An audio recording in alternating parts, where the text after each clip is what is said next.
Selamat malam Bapak Ibu Saudara-saudari yang dikasihi Tuhan.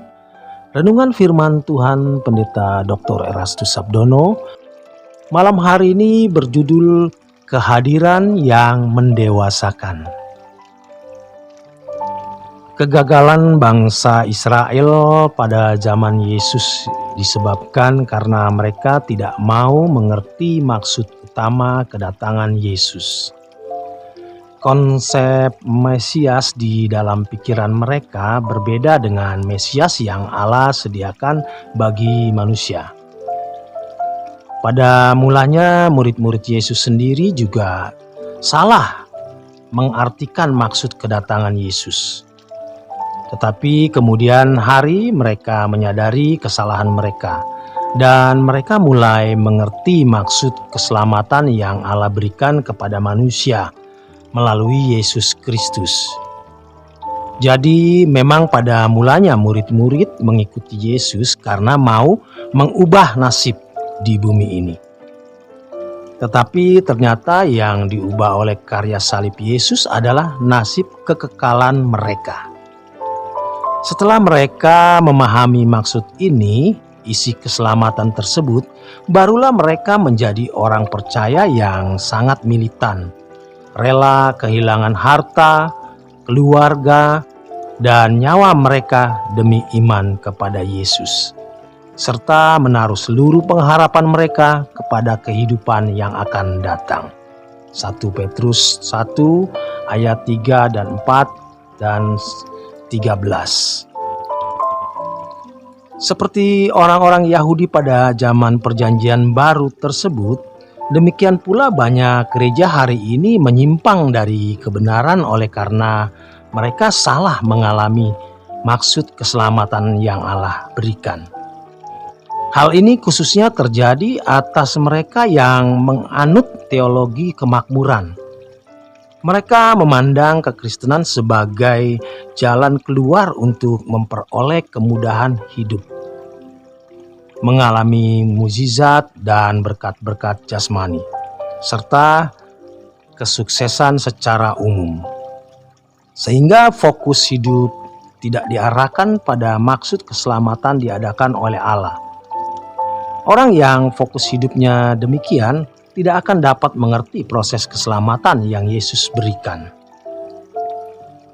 Orang-orang Kristen yang fokus hidupnya kepada pemenuhan kebutuhan jasmani tidak akan pernah bisa hidup di hadirat Allah.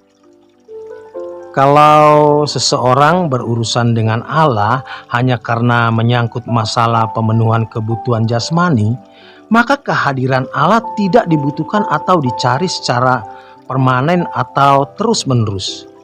Biasanya mereka mencari Allah hanya pada waktu membutuhkan pertolongannya untuk masalah-masalah pemenuhan kebutuhan jasmani. Bila kebutuhan sudah dipenuhi atau terpenuhi, atau kalau masalah yang mereka hadapi sudah selesai, maka mereka tidak merasa membutuhkan Tuhan lagi. Lagi pula, masalah-masalah pemenuhan kebutuhan jasmani juga dapat diselesaikan tanpa tindakan Allah secara khusus seharusnya. Orang-orang di luar Kristen pun mengalami proses-proses atau persoalan-persoalan hidup yang menyangkut pemenuhan kebutuhan jasmani yang sama dengan orang-orang Kristen. Dan mereka dapat menyelesaikan tanpa iman kepada Yesus, seperti pada kehidupan orang Kristen. Banyak penyelesaian masalah yang terkait dengan pemenuhan kebutuhan jasmani bukan karena tindakan Allah secara khusus, melainkan karena hukum kehidupan, yaitu apa yang ditabur seseorang, itu juga yang akan dituainya. Biasanya mereka mengakui sebagai fenomena kehadiran Allah yang mereka sembah. Seperti misalnya, seseorang memiliki masalah lalu berusaha mencari jalan keluar. Besar kemungkinan orang tersebut mendapatkan jalan keluar. Belum tentu hal itu terjadi karena Allah bertindak secara khusus, melainkan karena hukum kehidupan, yaitu hukum tabur tuai.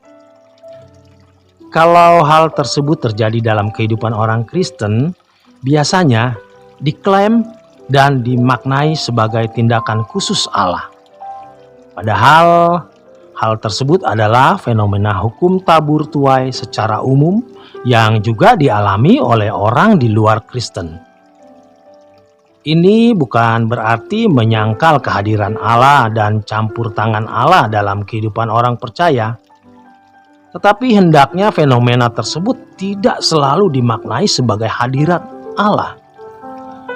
Seandainya hal tersebut adalah tindakan Allah secara khusus, itu pun bukan sesuatu yang perlu dipandang penting. Sebab yang terpenting dan yang terutama adalah keselamatan, dikembalikannya manusia ke rancangan Allah yang semula. Kehadiran Allah dalam kehidupan orang percaya adalah penyertaan Allah untuk mendidik, guna mendewasakan rohani agar sempurna seperti Bapa atau serupa dengan Yesus. Memang bagi orang Kristen baru, penyertaan Tuhan masih berkisar mengenai pertolongan dalam berbagai masalah yang menyangkut pemenuhan kebutuhan jasmani. Tidak jarang Tuhan menyatakan mujizat untuk menunjukkan atau membuktikan kehadirannya dalam hidup mereka.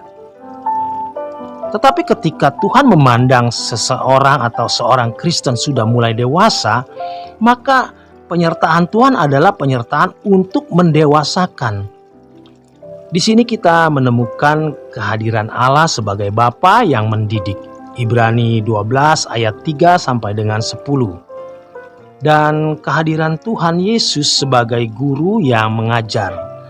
Matius 28 ayat 18 sampai dengan 20 menulis hal ini.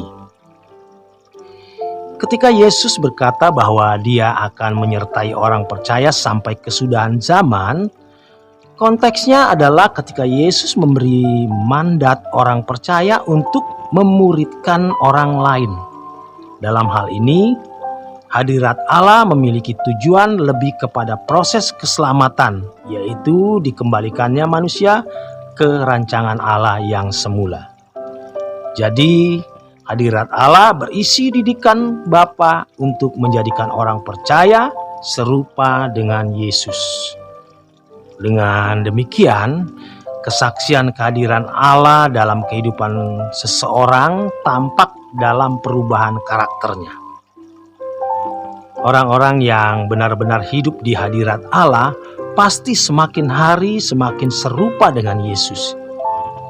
Jadi kalau ada orang yang mengaku hidup di hadirat Allah tetapi yang menonjol adalah ngerohnya, patut disangsikan kesaksian hidupnya. Demikian kebenaran firman Tuhan. Selamat malam, selamat berjuang. Tuhan memberkati.